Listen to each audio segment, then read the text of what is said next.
Welcome back to Mobility Project.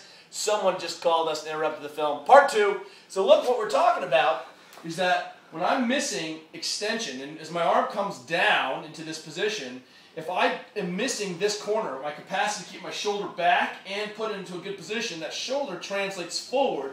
Now I have that anterior translation. This is why so many guys destroy themselves on the bench press, especially as that arm comes further back.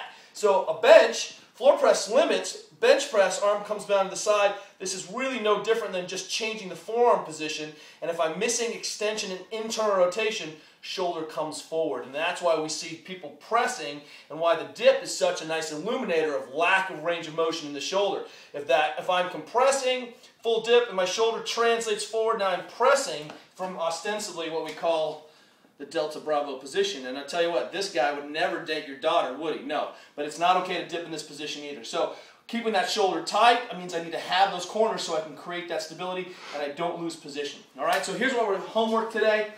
First things first, let's go ahead and hammer this back up. We haven't done this for a while. We're going to do two pieces. One is we're going to go ahead and take the arms into the sink position. I'm going to try to squeeze. I'm just working on extension here. And I'm on extension, but I want to try to turn the arms up first. It's an easier position. You'll see that this is not an okay position. I need to be able to load first, keep myself tighter, keep myself in an idealized position, and then I'll lean forward, keep trying to be tight, and then I can keep coming down further, further, further to load. I can contract, relax, and hang out. I need pure extension. And the second component to that we'll hit today, 2 minutes, 3 minutes, mess around with that. Internally rotate the arm, keep the shoulder back as best as possible, pull some traction to keep the shoulder back, and then start adding the little bit of rotation, bringing the arm back behind me. And that's going to keep that corner tight. I can drop down to start to bring the hand up. I can tie my neck in and see how my neck gets tight in this quadrant here. And if you want to or don't have a band, go ahead and just grab a pole. Keep the shoulder back in the bully position. And what's nice about keeping the shoulder back in the bully, the John Wellborn bully position, I can keep my shoulder back and I can start turning and dropping and I can really find the corner.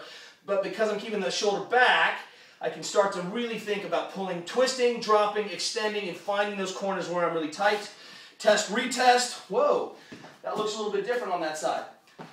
We want you guys to start to be able to see why people are losing their positions, correlating to, hey, I'm not entering the tunnel in a good position, and 2, what's really going on with the anatomy underneath that's leading me to these bad positions and ultimately leading me to tissue failure. MobilityWOD, pocket gymnast, out.